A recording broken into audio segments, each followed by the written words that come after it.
Je lis du livre de Genèse, chapitre 37, les versets 19 et 20, ce qui suit. Ils se dirent l'un à l'autre, voici le faiseur de songes qui arrive. Venez maintenant, tuons-le et jetons-le dans une des citernes. Nous dirons qu'une bête féroce l'a dévoré et nous verrons ce que deviendront ces songes. Prions. Notre Seigneur et notre Dieu, nous revoilà ce soir à tes pieds, comme des petits enfants ou des oisillons qui attendent la nourriture de leur maman. Alors que nous prenons le temps pour comprendre la parole, que le Saint-Esprit nous dirige, nous t'en prions. Au nom de Jésus et pour ta gloire éternelle. Amen. Alors, que s'est-il passé? Les fils de Jacob, ou encore Israël, faisaient paître le troupeau. Et pour une raison inconnue, le père envoie son fils, Joseph, le premier préféré, parce qu'il préférait deux, Joseph et Benjamin, ces derniers étant nés de la femme qu'il aimait, Rachel.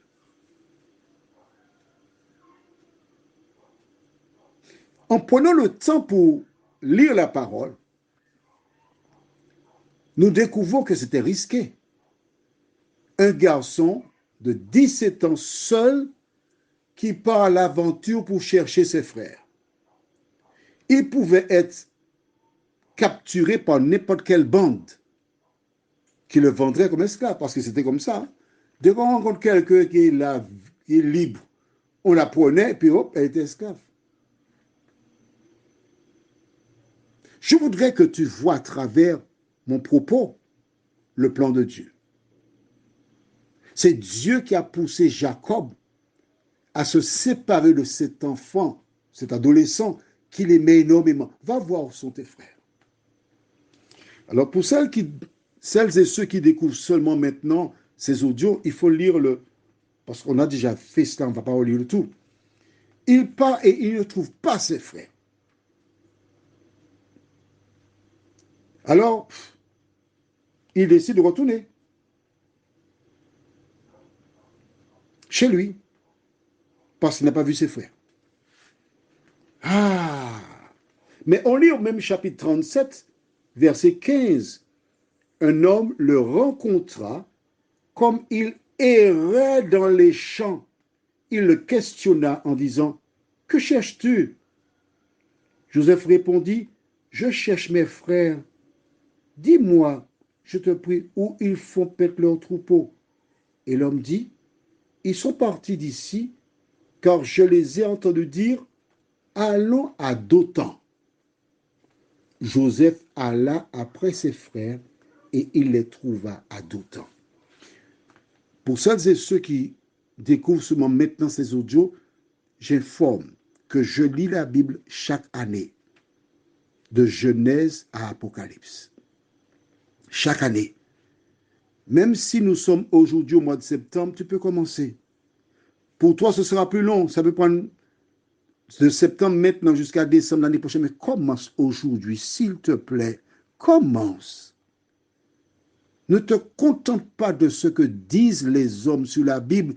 Lis la Bible. Tu l'ouvres, tu dis, Seigneur, cet esprit éclaire-moi, fait que je comprenne ta parole. Et si tu as une question, tu as déjà ton numéro de téléphone. Le numéro que tu veux connaître par cœur, même avant celui de ton épouse ou de ton époux, d'accord? Plus 596, 696, 889, 393. Voici Joseph qui n'a pas trouvé ses frères. Mais comme par hasard, le hasard n'existe pas dans le plan de Dieu, il rencontre un homme. Et la Bible déclare qu'il était en train errer dans les champs, c'est-à-dire qu'il cherche, il est consciencieux, il veut être en mesure de dire, papa, j'ai cherché, j'ai cherché, j'ai cherché, j'ai cherché, je ne les ai pas trouvés. Ou bien, je les ai trouvés. Et il rencontre un homme qui lui donne l'information. La question que je te pose, était-ce un homme ou était-ce un démon qui tenait à ce qu'il aille vers eux, ou encore était-ce un ange de Dieu qui lui a donné l'information? Moi, je penche pour un ange de Dieu. Pourquoi? Parce que laisser partir Joseph seul, c'est Dieu qui a poussé Jacob à le faire. Et il arrive.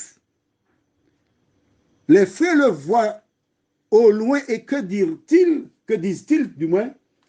Je lis la fin. Et c'est très important. Et nous verrons ce que deviendront ces songes. Voilà le problème. Ah, le père Jacob avait fait une tunique de plusieurs couleurs pour lui. C'est pas un problème. Mais l'affaire de songe qu'il avait eu là, on va voir comment ça va se faire pour se réaliser. De quel songe s'agit-il? Je vais lire juste un seul. Il te faut lire le chapitre 37, tu comprendras. À partir du verset 5, Joseph eut un songe et il le raconta à ses frères, qui le haïrent encore davantage. Il leur dit, écoutez, donc, ce songe que j'ai eu, nous étions à lier des gerbes au milieu des champs, et voici ma gerbe se leva et se mit debout, et vos gerbes l'entourèrent et se prosternèrent devant elle. Lorsque les frères ont entendu cela, ils n'ont pas apprécié. Mais lorsque Satan a entendu le songe, il a entendu prosterner devant moi, alors c'est lui qui viendra écraser ma tête. Parce que Dieu ne permet pas qu'on se prosterne devant les gens. C'est lui qui est mon ennemi. Et depuis ce moment, il cherchait à faire mourir Joseph. Est-ce que tu comprends ça? Il a utilisé ses frères pour l'empêcher de réaliser le plan de Dieu. Toi qui m'écoutes ce soir, tu as une sœur ou un frère avec qui tu ne t'entends pas. Vous êtes en colère. Et vous supportez pas. Vous tenez des propos pas gentils, des noms d'oiseaux, etc., pour prendre l'expression européenne. Mais je voudrais te dire que celui qui a provoqué cette situation, celui qui cherche à vous diviser, c'est le même qui a utilisé les frères de Joseph pour le tuer. Toi qui écoutes les audios, tu sais que cette situation n'est pas la meilleure. Je te suggère de demander à Dieu la force pour parler à ta soeur ou à ton frère et de tout faire pour vous réconcilier. Prions. Seigneur, celui qui provoque la zizanie dans les familles, celui qui pousse certains à tuer d'autres, c'est le diable. Nous te remercions pour ta parole. Éternel, nous te supplions au nom de Jésus de nous aider non pas à écouter ces messages, mais à les actualiser et à prendre les dispositions pour notre salut. Merci Seigneur d'avoir ouvert nos yeux ce matin.